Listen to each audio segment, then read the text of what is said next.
अस्सलाम वालेकुम अजीज़ तलबा, मैं उम्मीद करता हूँ कि आप सब खैरियत से होंगे। अजीज़ तलबा, आज की इस वीडियो में हम जमात नहम, दहम, 11वीं और 12वीं इन तमाम जमातों के उर्दू के जो बोर्ड के पेपर होते हैं उनमें हिस्सा नज़म, हिस्सा गज़ल और इक़्तिबास की तशरीह किस तरीके से की जाती है, इनके मार्क्स कितने होते हैं और इनका सवाल नंबर पेपर में कौन सा होता है, यानी कि ये सवाल नंबर पेपर में किस सवाल नंबर पे आता है, इन तमाम चीज़ों के मतलब आज की इस वीडियो में हम जानेंगे। तो वीडियो को आखिर तक लाजमी देखिएगा, क्योंकि इस लेक्चर के आखिर तक तशरीह करने के लिए जो ज़रूरी चीज़ें होती हैं, जो ज़रूरी पॉइंट्स होते हैं, उनके मतलब हम बात करेंगे। तो चलते हैं हम हिस्सा नज़म इसकी तशरीह की तरफ। हिस्सा नज़म की तशरीह किस तरीके से की जाती है स्टूडेंट्स? जमात नहम हो, दहम हो, 11वीं हो या 12वीं हो, इसमें जो हिस्सा नज़म होती है उसका जो सवाल नंबर होता है वो हमारे पास होता है 4। कौन सा होता है? 4। हिस्सा नज़म सवाल नंबर कौन सा होता है हमारे पास? 4। अब आगे इसमें एक पोर्शन बना होता है जमात नहम और दहम में। इसमें टोटल हमारे पास 6 आए होते हैं और हमने उसमें से कोई से 4 करने होते हैं। ऐसे ही हम 11वीं और 12वीं इनमें से 8 आए होते हैं और हमने कोई से 5 करने होते हैं, उनकी तशरीह करनी होती है। उसमें हिस्सा नज़म भी होती है और हिस्सा गज़ल भी होती है। तो स्टूडेंट्स, सबसे पहले हम बात कर रहे हैं हिस्सा नज़म की। अब हम चलते हैं हिस्सा नज़म की जो तशरीह होती है उसको किस तरीके से किया जाता है। सपोज कर लें कि शाह अब्दुल लतीफ़ भटाई, वो एक सूफ़ी भी थे, शायर भी थे। उनकी गज़ल में से कोई 2 से 4 आ जाते हैं आपके पेपर में, जुमात नहम, दहम या कोई भी 11वीं हो या 12वीं हो। अब उसको तशरीह करने का तरीका क्या है स्टूडेंट्स? सबसे पहले जब हम जवाब में आते हैं, तशरीह में आते हैं, तो हमने सबसे पहले लिखना होता है हवाला शेर। ये हमने मार्कर के साथ लिखना होता है। आप कट वाली मार्कर इस्तेमाल कर सकते हैं, सादी कर सकते हैं, जो आपको आसान लगे, इसका कोई मसला नहीं है। तो हवाला शेर आगे हमने ये लगाने हैं, ठीक है। इसको लगाना मत भूलिएगा, अगर आप लगाएंगे तो ये आपके नंबर डिडक्ट करने में ये आपका सबब बन सकता है। उसके बाद एक लाइन छोड़ के हम नीचे आ जाएंगे, वहाँ हम लिखेंगे नज़म का उन्वान। अब यहाँ स्टूडेंट्स क्या गलती करते हैं कि नज़म, ठीक है जी, नज़म का उन्वान की बजाय वो लिख देते हैं नाम। जब हम हवाला शेर दे रहे हैं और तशरीह कर रहे हैं तो वहाँ जो हम नाम लिखते हैं, इस लफ्ज़ का कोई जवाज़ ही नहीं बनता। अगर आप तशरीह में हवाला शेर में आप नज़म का या गज़ल का आप नाम लिखेंगे तो वो आपका क्या होगा? गलत। और ये आपके नंबर क्या हो जाएंगे? माइनस। ये आपके नंबर कट जाएंगे। समझ आ गया है? आपने हवाला शेर में सिर्फ नज़म का नाम लिखना है। आगे ये 2 नुक्ते जिसे हम वावेन आई थिंक बोलते हैं, इनको लगा देना है और नीचे आना है उस नज़म का जो उन्वान है।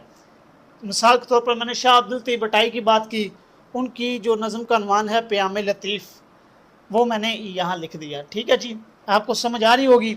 इसके बाद हमारे पास आ जाता है मुसन्नफ़ का नाम। मुसन्नफ़ का नाम वही आपने लिखना है जो हमें किताबों में दिया गया हो या जो उनका शेर में वो जो नज़म व गज़ल में वो अपना नाम यूज़ करना है, वो आपने यहाँ वो नाम आपने लिख देना है स्टूडेंट्स। इसके बाद आ जाता है मफ़हूम। अब कुछ स्टूडेंट्स और कुछ टीचर्स क्या करते हैं, जो मफ़हूम है उसको नहीं लिखते।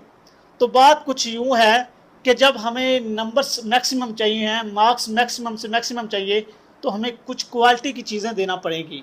तो मफ़हूम जो है ये मैक्सिमम 1 से 1.5 लाइन का होता है, यानी कि जो आपको इशार दिए गए होते हैं, उन इशार की जो मेन बात होती है वो आपने 1 से 1.5 लाइन में लिखनी होती है। अगर आप लिख लेते हैं तो ये आपका एक अच्छा इंप्रेशन जाएगा एग्जामिनर के ऊपर और वो इस चीज़ को अच्छा तसव्वुर करेगा और आपके जो नंबर्स हैं वो ज़्यादा डिडक्ट नहीं होंगे, बल्कि वो आपको ज़्यादा ही देगा। तो कोशिश करें कि आप मफ़हूम को 1 से 1.5 लाइन में लाजमी लिखें। इसके बाद हमारे पास आ जाती है तशरीह। अब तशरीह करने का सही तरीका क्या है? कुछ स्टूडेंट्स क्या करते हैं कि जब हम तशरीह करने लगते हैं तो वो तशरीह के शुरू में लिखते हैं कि इस तशरीह में शायर कहता है कि आगे फलां फलां, मतलब जो भी चीज़ आपने ऐड करनी है वो आप ऐड करते हैं।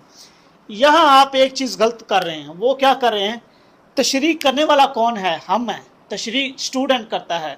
तो जब आप ये लफ्ज़ लिखेंगे कि इस तशरीह में शायर कहता है, तो उसकी कोई सेंस ही नहीं बनती, वो बिल्कुल गलत है। तो जब आप तशरीह में शायर को लेके आएंगे तो ये आपका क्या हो जाएगा, गलत।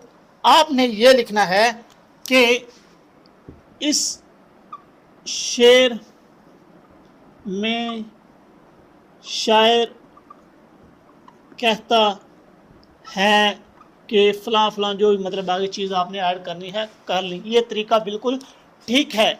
अगर आप शायर की जगह शायर का नाम ऐड करना चाहते हैं तो वो भी कर सकते हैं, इसमें कोई गलत चीज़ नहीं है, तो आप वो भी कर सकते हैं। यानी कि इस तशरीह में शायर कहता है, ये चीज़ आपकी बिल्कुल गलत है, ये आपने नहीं लिखनी।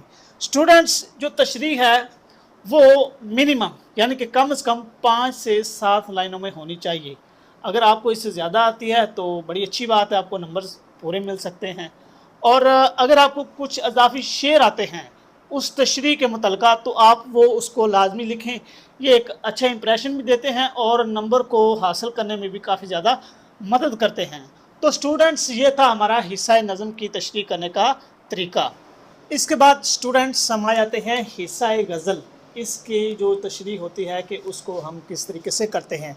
अब ये सेम पोर्शन का सवाल होता है और इसकी हमने तशरीह करनी होती है। इसकी तशरीह करने का तरीका ये है, उसी ही तरीके हम पहले लिखेंगे हवाला शेर। यहाँ जुज़ चेंज हो सकता है, 1 हो सकता है, 3 हो सकता है, 4, 5, जो भी जुज़ हो वो आपने देना है, हवाला शेर लिखना है। अब इसके हवाला शेर में हमने क्या क्या चीज़ें ऐड करनी है। पहले नंबर पर हमने ऐड करना है शायर का नाम, कि शायर का जो नाम है वो क्या है, उसमें शायर का नाम आ जाएगा। दूसरे नंबर पर हमने ऐड करना है सिन्फ़ अदब। सिन्फ़ अदब क्या होता है, मिसाल के तौर पर उर्दू ज़ुबान है, इसको हम नाम देते हैं अदब। सिनफ़ का मतलब होता है हिस्सा, कि जो उर्दू ज़ुबान का जो हिस्सा है वो हम कौन सा सॉल्व कर रहे हैं, वो हम बताएंगे कि हम हिस्सा गज़ल उसकी तशरीह वो करने वाले हैं। तो स्टूडेंट्स, नज़म में हमने पढ़ा था कि जो नज़म में हम हवाला शेर में शायर के नाम के साथ हम नज़म का जो उन्वान होता है वो ऐड करते हैं, लेकिन इसमें हम नज़म का गज़ल का जो उन्वान है वो होता ही नहीं और ना ही हम ऐड करते हैं। इसके बाद बात आ जाती है इसकी तशरीह पर कि इसकी तशरीह करने का क्या तरीका है। इसकी तशरीह करने का तरीका ये है कि सबसे पहले बग़ैर हेडिंग दिए अगर आप एक आध या 1.5 लाइन का उस शेर के मुतल्लिक़ कोई अच्छा सा मफ़हूम लिख सकते हैं जो एग्ज़ामिनर पर अच्छा इंप्रेशन डाले, आप उसको लिख सकते हैं। उसके बाद स्टूडेंट्स, हम आधी लाइन, आधी से कम लाइन छोड़ के यहाँ से हम तशरीह शुरू कर देंगे। जैसे मैंने आपको हिस्सा नज़म में बताया कि किस तरीके तशरीह करनी है, तो ये हम तशरीह करना शुरू कर देंगे। 2 या 3 लाइनों की आप या 4 लाइनों की तशरीह करते हैं। उसके बाद आपने उसके पहले मिसरे के मुतल्लिक़ आपने कोई शेर, कोई कुरान पाक की आयत, कोई हदीस, इन तीनों में से एक चीज़ आपने लाजमी ऐड करनी है पहले मिसरे के जो तशरीह है उसको ख़त्म करने के बाद।